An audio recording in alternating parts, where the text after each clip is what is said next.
మీ మనోడు ఎలాంటి బహుమానం ఇచ్చాడు? నాకు ఇచ్చాడుగా. ఏంటి ఇప్పుడు లోపలికి నువ్వు వెళ్ళకూడదు. లోపల మీ మామగారు అత్తగారు ఉన్నారు. నా మామని ఫిక్స్ చేసావా? జానకి వాళ్ళ అబ్బని చెప్పి చావచ్చుగా. అది వదిలేరా. ఇప్పుడు జానకి పిల్లాడు ఉన్నట్టు మేనేజ్ చేస్తుంది. మరి బిడ్డ ఫ్లవర్ హౌస్ కి పాలిస్తుంది. ఫ్లవర్ ఫెస్ లో నీళ్ళు కదరా పోయాలి. ఇప్పుడు ఎలా లోపలికి వెళ్తా? ఆ పక్క నుంచి. అలుపేస్తుంది. సరే ఈ పక్క నుంచి. ఏటికి తెరిచింది. సరే నేను మేడ మీదకి వెళ్తాను, నువ్వు కింద నుంచి బిడ్డను పైకి విసిరేయ్.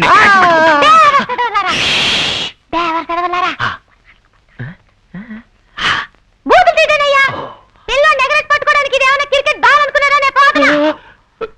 కన్న తల్లి ప్రేమ వీడు కూడా కుప్పుతుంటే. అయితే మన గిరాకీయే. ఇప్పుడు ఆ విషయం ముఖ్యం. లోపలికి తీసుకెళ్ళు. నేను పైకి. పార్వతి, పైన బాబు చాలాసేపటి నుంచి పాలు తాగుతున్నాడు. పర్వాలేదా? ఏమండి? కాదు, మన అమ్మాయి అలా తాగలేదు. ఇప్పుడు ఆ విషయాలు ఎందుకండి? ఏంటి బాబు అక్కడేం అదే, చేస్తావు? అదే. వాకింగ్ కి వెళ్ళి వచ్చాను. ఇప్పుడేగా స్నానం చేసావు? అదే తెల్లారాలి కదా. మళ్ళీ చెమట పడతాయిగా. మళ్ళీ స్నానం చేస్తే పోలే. అల్లుడు, ఈ పక్క గండం. ఏంటి? కిటికీ. అవును. కిటికీ అనగా తొండ కూర్చోండి. అయిందా? ఏమిటి తొండతో మాట్లాడుతున్నావు? నేను డైలీ మాట్లాడతానే. భోజనం అయిందని అడిగాను. అయిందని సమాధానం చెప్తాను ఆ, చూడండి. అది కూడా తలాడిస్తుంది అల్లుడు. అల్లుడు, ఒక విషయం.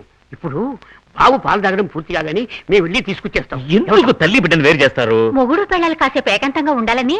అది కరెక్ట్. అలాగే ఉండండి. ఓ, ఇలాంటి విషయాలు సిగ్గు లేకుండా అల్లుడితో చెప్తాను. నేను వాళ్ళ గురించి చెప్పాను, మీరు ఊరుకోండి.